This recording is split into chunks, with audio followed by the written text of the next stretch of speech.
welcome to the latest instalment of RedArmy.tv. I'm sounding bright, absolutely no reason whatsoever for sounding bright, bearing in mind what happened at the weekend. But we've got some bright guests in the studio for you. On the wing, Neil Dyball, he's our producer at Red Army. It's good to see you on the couch every now and again, mate. Yes, it's been a while, but yes, I enjoy coming on. Oh, good lad, good lad. Talking borough. So it's a double shift for you then. You're producing and you're guest as well. And Peter Brunton, the man behind Sally the Seal, the oil rig seal. How are you, Peter? Not so bad, but very disappointed about Saturday, I must admit. Well, let's get into it then. 4 wins out of the last 5. Everybody was telling me this. Everybody going into the game, we're on a great run of form. Leeds was a blip. 4 out of 5 wins. We'll go into Derby. We're going to do them. Neil, it didn't happen. Why? Well, your guess is as good as mine, Dave. I was one of the ones who was thinking, we're going to really push on from here and, dare I say, take this league by the storm. But I don't know. Maybe we just had too much belief in that they were just going to roll over and let us just beat them easily. But obviously they came with a different mindset and obviously knew our tactics and what we were going to do, how we were going to play. We like passing the ball. But Peter, we seem to be fooling the world because when we played Leeds, all the Sky pundits had the Borough to win at Elland Road. Playing Derby, a mate of mine who lives and works in Paris, he was texting me saying Borough's going to find us out today. Borough's going to find us out today. Everybody seems to believe this enigma, which is Middlesbrough going to run away with the league, but it's not happening, is it? No, because now we're starting to play the better teams. The wins we've had and the good games we've had have been against the lower teams, and now you're coming to the cream of the championship now. Derby are a good team, but saying that, we had so many chances in the first half. I really thought that we were going to batter them. They didn't do anything till they got the goal. 1 chance, 1 goal. You know, we had, 6 chances maybe? Good chances. 3 of them in the 6-yard box. Exactly, and you got to take them. So it was my fault that we got beat because I just said to the guy next to me, if we don't take our chances, we're going to pay for it. And we paid for it. We paid for it. Even at 2-1, fellas, one of my bets that I had on my little coupon was Derby to be leading at half-time, but the Borough to win the game. And I was quite comfortable with that, but it just didn't happen. Didn't happen for some reason. Tell you what, let's get a take on the game. Joe's take. Joe Nicholson is our man who goes to all the games. He sends us the match reports. This was his take after the Derby defeat. Outside of the Riverside following Borough's 3-0 defeat to Derby, the game really over as a contest around the 60-minute mark when Daniel Ayala was sent off for a second yellow card, a silly lunge really on the Derby player to see red. Borough were 2-0 down at that point, and just individual errors really cost them in the first half. The first 2 goals. The first goal, Matty Vidra, he scored a hat-trick and had too much time in the penalty area to get his shot off and make it 1-0 after about 12 minutes. And then Borough really careless from the kick-off, gave the ball away straight away at the start of the second half and conceded a penalty, which Vidra converted to make it 2-0. Derby made it 3 when Borough were reduced to 10 men. If you'd like to get your comments in, you can. We're live on Facebook Live, hashtag RedArmyTV. That's hashtag RedArmyTV if you'd like to make a comment during the show. There's one coming in already, Jonathan Sedgwick. Thanks for this, Jonathan. I think I'll say thanks for this. Thanks for the comment. It's a simple one, 2 words, monk out. A bit of an overreaction, Peter? Or not? I wanted him, I must admit I wanted him, but some of the decisions he's making now, I just don't know what he's thinking, because if you'd have asked, what was it, about nearly 24,500 people there on Saturday, was Ayala going to get sent off because the tackle, the penalty, he got away with the yellow card, he'd already got one, take him off at half-time because he's going to get sent off. But he left him on and he got sent off. So we went down to 10 men. And I just don't understand why he left him on. I was a massive, and still am, but certainly was a massive Danny Ayala fan, fellas. I thought he had a tremendous season for us that season that we came up. I was absolutely galled and gutted that he was treated like he was by Aitor Karanka. I think Karanka destroyed him as a footballer, destroyed his confidence, and we're seeing that. We're paying for that now because he's not the same player coming back. But I've got to be honest, and I've got to hold my hands up. Why on earth did he make the challenge he made near the halfway line to get his second yellow card, Neil? Well, I mean, there was no need for the challenge. Totally in agreement with you, but the guy who he was challenging was David Nugent, who knew. He thought, well, I know how Middlesbrough play. I know Danny Ayala, so I know that he does this, and he just did a number because obviously he knows what to do as a forward in how to get a free kick and Danny Ayala just fell for it, but maybe it was through frustration that he went in or what, I don't know, but it's not the most sensible of challenges when you're on a yellow card and you've just escaped another one for the penalty. Well, definitely not, but it's... Well, we're going to be without him now at Bristol City, aren't we? Because it'll be an automatic suspension. As you can imagine, not a lot of fans after the game wanting to chat. Poor Mark went out there with his camera just to get the best views of the house. And these were there. These are your fan rants. First half, really great. Best football we've seen for a while. We're well in the game. What, within a minute, the second half? I'm speechless. Alright then, first half, best half we've played for months. Second half, don't know what the team talk was, but that changed. We were absolutely garbage, absolute disgrace. Ayala, I wouldn't pay him in washes. If he never played again, wouldn't bother me. I go home and away all the time, right? Leeds was bad, right? But this is terrible. He just, I don't think he's got a clue. You get 3-0 down, you take an attacker off, you bring a defender on. What's the thinking now, I mean? Not a happy bunch of chappies, are we, at the moment? Hashtag Red Army TV if you want to get your comments in live on the show. Dave Hughes has done just that. Shocking defence. Sad to think at one time we had the best defence in the league. I want to try and pull some positives out of it, fellas, but I can't. I think you hit the nail on the head for us, Peter. 4 wins out of 5. A lot of people were lulled into a false sense of security because of that run. 4 out of 5, great. We're on it. Even I put money on the Borough to be top 2 come the end of the season, and I got 20-1. But those 4 victories out of those 5 games came against teams all in the bottom 6. Yeah. What have we done against the better teams? Norwich, Cardiff, Leeds, Derby. Yeah. How worried are you? Very worried. Yes, I am. I've been trying to be positive, and the positives I've found on Saturday, for instance, another great crowd.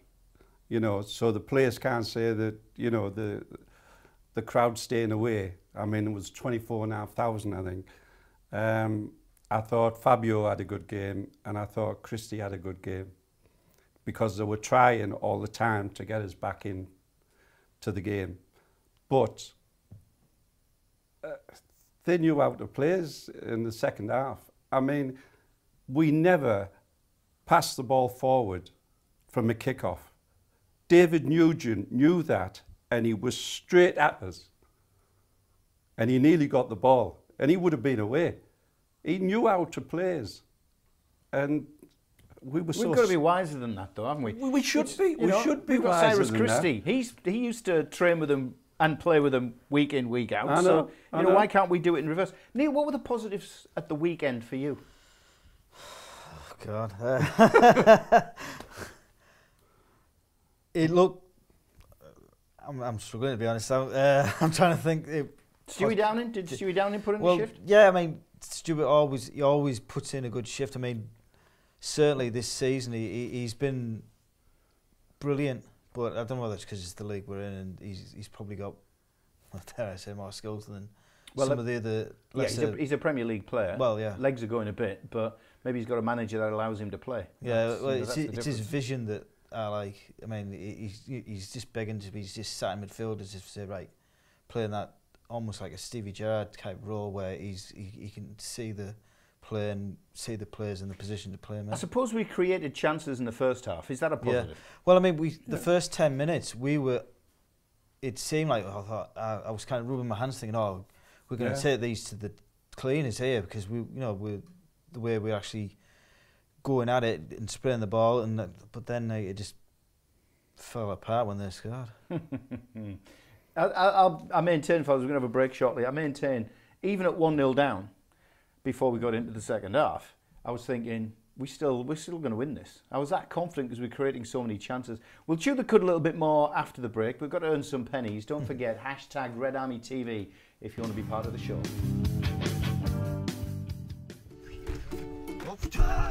How's that for movement, Paolo? You want movement? You have movement. There you go, 1-0. Hey, does it? You good at that, mate? It's skill, Pally. It's all about the skill. That's not skill, it's luck. Skill is scoring 147 goals in 382 games. Listen, I'm sick of you two always arguing. There's a reason why you've come here today. Predictable. Dyball is the new pool betting app and website. You get 20 games to predict a home win, a draw, or an away win. Entry fee money goes into a pot and the highest amount of correct predictions takes it. Winner takes all. It's as easy as that. Drive your caravan, lads. 180! Very roomy. I'll let you be it. So, you think you've got skill, luck and judgment, do you? You're joking, aren't you? Why not play Predictable?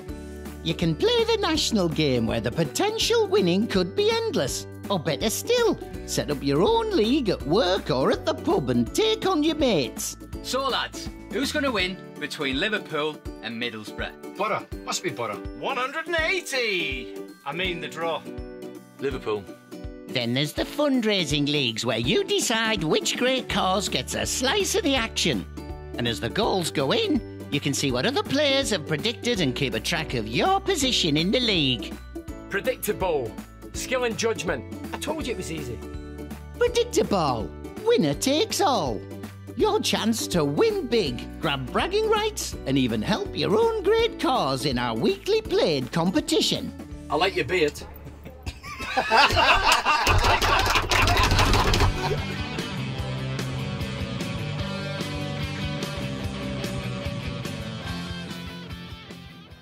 Welcome back to the second half of Red Army for this week. Hashtag Red Army TV. Hashtag Red Army TV. A lot of you are using it at the moment. That's what you need to use to get your messages to us. We've had some pretty stinging ones. Jonathan Sedgwick in the first half saying Monk out. What do you think? Is it time now, even though, what's he in, 5 months, 6 months into it, to be putting question marks over the manager, or is that complete overreaction? You tell us, hashtag Red Army TV. Martin Day's done just the same. Fellas, think about this one. Then we're going to check in with Mark. I'll give you time to have a think. Okay. Martin says 4 games to Christmas. That's 12 points up for grabs. Yeah. So what have we got? Bristol City away, Ipswich at home, Millwall away, Sheffield Wednesday away. Yeah. How many points are we going to get from those 12? Have a think about it. While we're thinking in the studio, here's Mark. It was his debut last week. This is his second appearance as a presenter on Red Army. He's got the social media. Thanks, Dave. It's Mark again. Matt's still away playing with his new film rules. Here's your media for this week. Brian Green says, Saturday's game was of 2 halves. The first half, the best I've seen all season. The second half, a half of mistakes. Gary Monk needs to get rid of the weakness in this side because we're not far from being up there. Thanks, Brian. Dave Brunton says, I think we need to show Downing more respect because of his work rate this season. Sing his name loud and proud to make his confidence boost so he can play even better. Some guy called Dave Roberts jumped on that and he says, yes, Downing's been one of the most consistent players in the last 2 months. He's had a really great turnaround. And Gary Barnes, he came out with, we pay to watch. If we feel the need to leave, then we should be able to, without being harassed by fellow supporters. Well done, Mark. That's all I can say. Well done, mate. If you'd like to get on telly, be on Red Army, all you've got to do is get in touch with us, studio@redarmy.tv, or you can email me, dave@redarmy.tv, and we'll get you in and we'll get you involved, just like Mark was there. Well done, fella. Right, guys, I asked that question earlier. Martin Day posed us. 4 games to Christmas. How many points out of the 12 are we going to get? Right, here we go. Bristol City away. I know we're going to talk more about it shortly. What do you reckon, Neil? God. In all Win, honesty, lose or draw?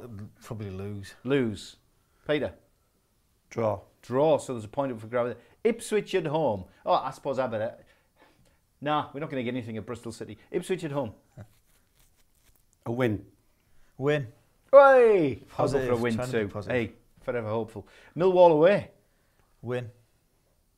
Draw. I'll go draw. And Sheffield Wednesday away. Neil? Draw. You can do the maths. Draw. Draw. 6. I don't know. Lose. Nah, how dare I say that? Okay, fellas, thank you for that. Tell you what, we're going to try and look a bit forward. Before we do that, let's catch up with the gaffer. Gary Monk, after that Derby defeat, this is what he had to say. Yeah, talk about shooting yourself in the foot. To go from playing that well in the first half, where I think that's some of the best football we've played this season in the first half. I guess the disappointing part of that first half was we weren't ruthless enough with the chances that we created. We created more than enough to be winning that game at half time, and the one, I guess the difference in that is you saw the one attempt that they had, or the one time really they were ever in our half that they were ruthless and clinical with it. So yeah, difficult on a half time because you've seen us playing at a good level, and you want to continue in that way. If we continued in that way, and you couldn't see anything else but us getting back into the game and being in a good position to try and win that game. But second half horrible. Fellas, let's try and have a look how we can move forward. I mean, there's only Monk's going to be able to do that for us. Obviously, he's the gaffer. He's going to tell the players what he wants from them. But the key things that came out of his press conference are we've got to get rid of silly individual errors. Absolutely, we do. What about the way we play, though? Peter, I'll ask you. Bamford came on, was a little bit more direct, got the ball, had a run. Yeah. We don't see that an awful lot. We tried to score the perfect goal, don't we? Pass, pass, pass, pass, pass, and then somebody puts it in. What have we got to do? Be more direct or play pretty? That was positive, him actually being on the bench. And when he came on, he had a chance, he had a couple of chances, and he was trying to feed Assemblonga instead of taking him himself. Whether he's been told to do that or not, I don't know. But he scored 19 goals for us, and some of them were superb goals in the Championship when he was here before. And he scored goals for Derby and everywhere else he went, till he went in the Premiership. I think he deserves a chance. I think it's positive that he's playing. With Assemblonga? Two of them up front? Two up front? I'd go 4-4-2, yeah. Heaven forbid, we haven't seen that for a long time. Well, we need goals. And in the first 15 minutes, we looked as though we were going to get a hatful of goals. But we didn't take our chances. And you've got to take your chances. That's their job, to take the chances. Same question to Neil. Pretty football, pass, pass, pass, perfect goal, or be more direct? What would you be happy with? Currently, I think definitely more direct, but I can understand the ethics in behind that he wants to play pretty football, and it's the build-up, and it's all about almost playing the other team off the park, really. But it's because we've in the past, we've had the personnel to do that kind of thing, where we're passing the ball and spraying it around. But you can hear the fans in the Riverside. It goes from midfield back to defence, or it goes from somebody near the edge of the penalty area back into midfield, and you hear everybody going, yeah. It's frustrating. Is it time to do what the likes of Derby do to us, what the likes of Leeds did to us, which is have a run, cause us problems, put us under pressure? I think that's the thing. The teams are starting to get to know how we're going to play and how to get at us and make us nervous and do a Derby and do a Leeds where they'll just come at you, and if they get in your face, they know we're going to have a panic attack and then lose the ball and, not dare I say concede, but... Yeah. Well, head scratching. We're going to talk about Bristol City shortly. We've also got to talk to this man, this fella here, Peter Brunton. He needs an MBE for services to Middlesbrough Football Club fans, and we'll tell you why very shortly. But we're going to have a quick break, catch up with news in and around Borough fan land. Here's Heidi with Borough in 60 seconds. Good evening, I'm Heidi Spencer, and this is Borough in 60 seconds. Rudy Gestedt and Ashley Fletcher gained valuable game time last weekend with Borough under-23s. Gestedt made his long-awaited comeback from injury while Fletcher scored in the 3-3 draw against Southampton. Rudy played 90 minutes and he might just prove to be some of the most important he has played for some time. Borough Academy's under-12s has been voted the best in the country after completing a project based on the Battle of Passchendaele, remembering the soldiers who died and suffered horrendous injuries. They were rewarded a place in the Christmas Truce Tournament in Belgium in December. Television presenter Jeff Sterling has been honoured for his unbelievable fundraising work for Prostate Cancer UK. He was named Celebrity Fundraiser of the Year after walking 400 miles in just 14 days, visiting over 40 football clubs and raising more than £370,000. Thanks for that, Heidi. You're a bit harsh out there on social media land. Hashtag redarmy.tv. Actually, forget the dot. On social media, it's hashtag redarmytv. I'll get it right eventually. Alec Templeton. Monk did nothing at Swansea or Leeds. He's clueless, doesn't deserve a big job like the Borough. Well, there you go. I mean, that's what you're feeling. We've asked for your views. Get them in. Positive or negative. Hashtag redarmytv. Now, Peter, tell us. Let's get this picture up. It's a wonderful picture. This is what this guy is responsible for. Hand in your pocket. Obviously, we know about Sally the Oil Rig Seal. She's been here on this programme. Yeah. We've obviously plugged your efforts with a book and all that sort of stuff. So tell us about the island of Dominica. How on earth did the kids get hold of Sally the Oil Rig Seal books and you put your hand in your pocket and bought Borough shirts as well? Well, I knew that the island was part of the Commonwealth, so it was English speaking, but it got battered by the hurricane, didn't it? Yeah, it got battered by Hurricane Maria. And my friend Richard Busby is a surveyor, and his job was to go over there and assess the damage and try and help build the island. Well, I've been in a bad storm when I worked offshore at 100-mile-an-hour winds and 60-foot waves, and it's not pleasant at all. That island got hit with 160-mile-an-hour winds. Got absolutely obliterated. There was cars flying about and buildings destroyed. How have the shirts and the books been received? Well, what happened was, because Richard was there, I knew they were English speaking, so they could read my books, and I knew that that he would be talking to the people, so he might be able to spread the books. So you spread the Borough word. We've got new Borough fans now. Well, in the Caribbean. So I sent the books to him to distribute. Because I wanted to try and put a smile on people's face. We're going to have to cut it there, unfortunately. Yeah. We'll get more from you over the next few weeks. Gents, thank you. Come on, Borough.